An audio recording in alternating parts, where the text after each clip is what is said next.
So this is the day 3 in London. Today's Friday. So कल मुझे यहाँ से चेकआउट करना है और यहाँ से मेरी प्लानिंग है टर्की जाने की। टर्की में 2 दिन रुकूंगा इस्तांबुल में और उसके बाद मेरा एक बिजनेस मीटिंग है। So I have to join Izmir with my customer.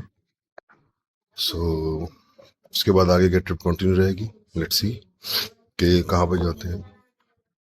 ये अभी लंदन में जहाँ पे वेस्ट गेट स्टेशन के पास होटल लिया था,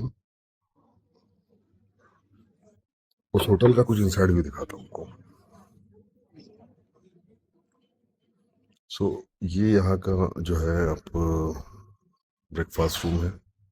ये सामने यहाँ पे कुछ इनके आइटम है। हालांकि ब्रेकफास्ट में यहाँ पे ज़्यादा कुछ तो नहीं है, बट होटल थोड़ा सस्ता है, ठीक है। और हीथ्रो एयरपोर्ट उतरते ही मैंने इमीडिएट बुकिंग की थी, तो मुझे बस यही होटल एक अच्छे रेट पे मिल गया।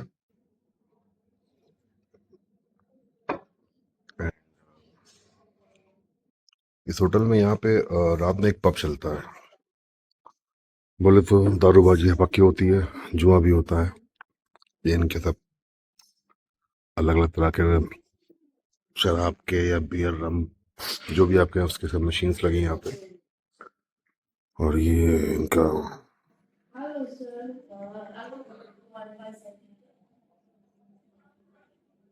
अच्छा, इस होटल की एक सबसे अच्छी खास बात यह है कि जब मैं यहाँ पे आया था तो मैंने प्रॉपर्टी के ऑनर से बात करी। मैंने कहा भाई रात में कितनी देर तक आ सकते हैं, तो उसने कहा एनी टाइम। उसने मुझे एक चाबी तो मेरे रूम की दी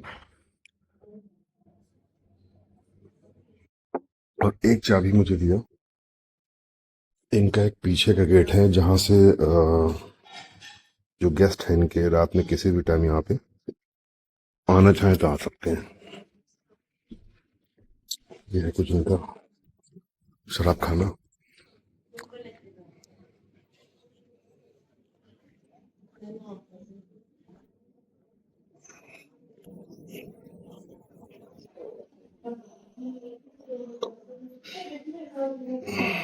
पता नहीं ये भाई मशीन मैंने तो कभी यूज नहीं करी, लेकिन अगर आपने यूज करी तो आप जानते होंगे कैसे इसको लेके जाते हैं।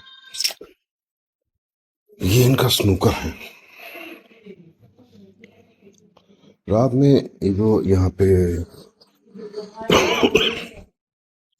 हमारी इंडिया की लैंग्वेज में बोलने करके जो बेवड़ेबाज आते हैं यहाँ पे रात में, उनके लिए पूरा इन्होंने एंटरटेनमेंट का इंतजाम किया है।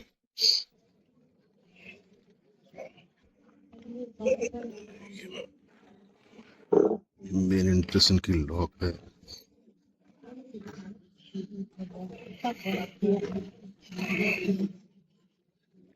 What's up? Uh, What the happened? door is not opening. No, look, this one, It's all like this. thank you. Thank you so much. सो ये जो है ये होटल की मेन एंट्रेंस थी, जो रात में 11-12 बजे जो इनका दारूबाजी का पूरा काम हो जाता है, नशे वशा फुल टॉस करके लोग चले जाते हैं, तब ये लोग जो है यहाँ पे मेन गेट बंद कर देते हैं। एंड रात में मैंने एक वीडियो बनाया था जिसमें रात के वक्त यहाँ पे फुल सन्नाटा था, क्योंकि ये एक पब्लिक एरिया है रेसिडेंशियल। तो यहाँ पे काफी बड़ा 2 किलोमीटर आई थिंक इसका रेडियस होगा जिसमें यहाँ पे लोग रहते हैं।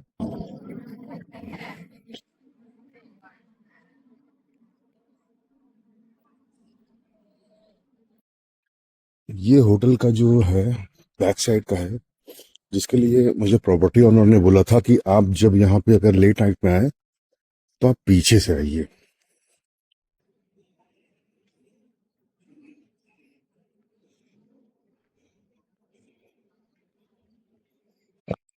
ये इनका बैक साइड की एंट्रेंस है।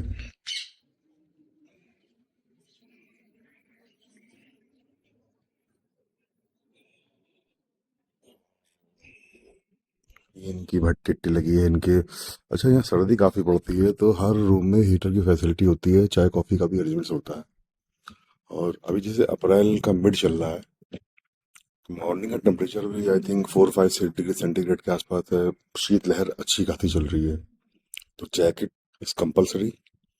लेकिन इमीडिएट जब सनलाइट होती है तो फिर एकदम से गर्मी लगने लगती है। तो मौसम, जैसे कि मैंने इससे पहले के वीडियो में बताया था, कि बहुत ज़्यादा डायनेमिकली होता है।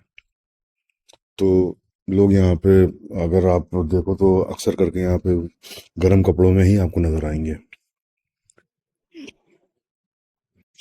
अच्छा, एक चीज मैंने यहाँ लंदन नोटिस करी कि यहाँ पे जो हाउस कंस्ट्रक्शन है रेजिडेंशियल एरिया के, तो यहाँ पे ज्यादा प्लास्टर नहीं होता है। इनका कंस्ट्रक्शन बनाने का जो है वो ईंट और सिर्फ जो अपना कंक्रीट का मोरंग सीमेंट का मिला के जो बेस तैयार करते हैं वॉल स्टैंड करने के लिए, तो ये इतनी सफाई से बनाते हैं कि आप हैरत करोगे। कहीं कहीं पे प्लास्टर होते भी हैं, ऐसा नहीं है, लेकिन इनकी आमतौर पे इनकी जो रूफ होती है, छत में होती है इनकी, उस पे खपरेल जिसको बोलते हैं हमारे इंडिया में, बहुत ही अच्छा उसका लेआउट होता है। देखने में हार्ड टाइप के लगते हैं थोड़ा सा ये, लेकिन इनका थोड़ा सा ये काफी अच्छा दिखता है।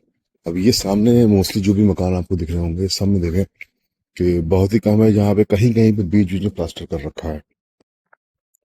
और सबकी जो है झोपड़ी टाइप की बनी हुई है, चिमनियाँ होती हैं, क्योंकि इन लोग अपने घर में आग वगैरह जलाते हैं, तो ये सीधे आग जलने के बाद भट्टी से पूरा घर भी गर्म रहता है और ऊपर से धुआं निकल जाता है। तो घर के अंदर ऐसा कोई इनके धुआं भरने का सीन नहीं है, जैसे अपने वहाँ हम लोग आमतौर पे घरों में किसी लोहे के या तसले में आग या कोयला जला के सर्दी में थोड़ा सा गर्म फील करने के लिए करते हैं। तो ये हर घर में चिमनियाँ जरूर मिलेंगी आपको। और अभी मैं यहाँ जितने भी घर देख रहा हूँ, बीच बीच में कहीं पे डेकोरेशन के पर्पज से इन्होंने जो है प्लास्टर कर रखा है। बाकी सब झोपड़ी के तरीके इनका लेआउट है, लेकिन काफी अच्छा लगता है देखने में। ये सब एक लेवल पे मकान है, कोई छज्जे नहीं है, फुटपाथ है, और घर के बाहर 4-5 फीट या 6 फीट चौड़ा ये एरिया होता है जहाँ पे ये अपने डस्टबिन रखते हैं। तो अभी इनकी बैक साइड की एंट्रेंस दिखाते हैं, जो उन्होंने मुझसे कहा था कि रात में किसी भी टाइम आप जब आए तो आप इधर से एंटर करें। और ये दरवाजा इनका हर टाइम होता है लॉक। अच्छा, इन्होंने यहाँ पे इमरजेंसी के लिए नंबर दे रखा है, बाई चांस अगर आपकी चाबी खो जाए और आप रात में आना चाहें तो आ सकते हैं।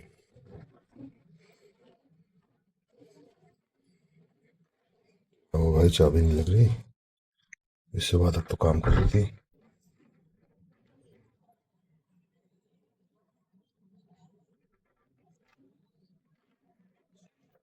खुल गया भाई दरवाजा।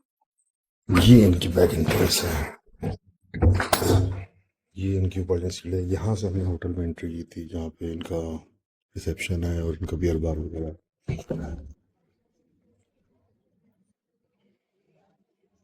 तो मेरा रूम तो फर्स्ट फ्लोर पे था,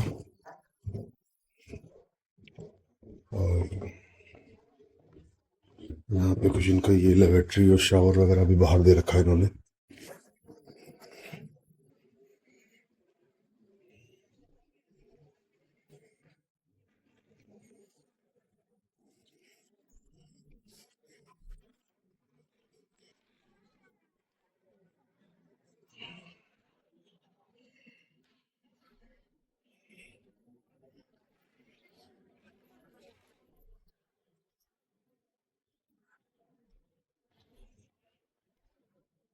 और ये इनके ऐसे रूम हीटर होते हैं जगह जगह। आई थिंक ये स्टीम वाले हीटर होते हैं। फ्रिज भी तो रखी है, लेकिन मौसम तो ठंडा है तो यहाँ पे ऐसी कोई खास जरूरत नहीं है। कपबोर्ड भी है यहाँ पे, टीवी भी है, और ये इनकी चिमनी एक दी रखी है, डस्टबिन है, ग्लास है, एक विंडो है। और ये रूम टोटली जो है यहाँ नॉन स्मोकिंग रूम है। ये होटल काफी सस्ते में मिल गया। यहाँ पे 2 बेड थे, एक बेड ये है और एक बेड वो है, जो 2 लोगों के लिए सफिशिएंट है। रेट के हिसाब से रूम ठीक है, क्योंकि लंदन में इसलिए अगर आप बुकिंग करोगे booking.com, अगोडा या मेक माई ट्रिप से, तो ऑलमोस्ट या तो आप हॉस्टल लें जिसमें आपके बंक बेड होते हैं, 6-6 और 8-8 और 10-10 और 16-16 लोग एक साथ बंक बेड पे सोते हैं। ब्रेकफास्ट फ्री में होता है, और वो भी आपको लंदन में 1600 प्लस टैक्सेस 1,000 रुपये पर डे टैक्सेस या उससे भी कहीं ज़्यादा 4-4 हज़ार तक के आपको हॉस्टल मिल जाएंगे। तो ये जो होटल है ये 126 पाउंड का 3 नाइट स्टे का मुझे पड़ा था, जिसमें मेरा ब्रेकफास्ट इंक्लूड था। और ये सारी यहाँ पे फैसिलिटीज, चाय वगैरह की, कॉफ़ी है इनकी, टी बैग वाली चाय है, शुगर वगैरह, एक इलेक्ट्रिक केटल, तो ये सब इन्होंने इतने पैसे में दिया है। तो लंदन के हिसाब से ये बहुत ही बेस्ट प्राइस पे मुझे मिल गया था। हालांकि मैंने बुकिंग यहाँ आने से पहले नहीं कराई थी। जब मैंने हीथ्रो एयरपोर्ट पे लैंड किया तो उसके 1 या 2 घंटे के बाद मैंने यहाँ की बुकिंग करी थी और पेमेंट रिफंड नहीं था। हालांकि booking.com में भी कभी कभी बुकिंग करने में प्रॉब्लम हो जाती है और कंफर्मेशन नहीं मिलती है, तो प्रॉपर्टी पे जब बंदा पहुंचता है तो वहाँ पे फिर झकझक होती है अननेसेसरी। या कभी कभी प्रॉपर्टी वाले बोलते हैं कि मैंने इस रेट पे तो अपना एड्रेस booking.com पे नहीं दिया था, तो इसलिए मैंने बुकिंग पहले से नहीं डाली थी कि मैं प्रॉपर्टी पे पहुंच के मैं बुकिंग करने के बाद वहाँ पे उनसे आके बात कर लूँगा। ऐसा ना हो कि मेरी बुकिंग कंफर्म ना हो तो फिर मुझे यहाँ से वहाँ भागना पड़े। तो फिलहाल रूम ठीक है। एक इन्होंने ये बल्ब दे रखा है। अच्छा, यहाँ पे आज भी येलो लाइट का क्रेज़ है। हमारे वहाँ तो बल्ब वगैरह सब खत्म हो चुके हैं, सब वाइट एलईडी लाइट चलती है इंडिया में, लेकिन यहाँ पे आज भी वाइट की जगह येलो ही काफ़ी हद तक यूज़ किया जाता है। और फ्लोरिंग इनकी जो है वो ये कारपेट है, ये पटरा की इनकी होती है। तो ठीक है रूम ये रेट के हिसाब से।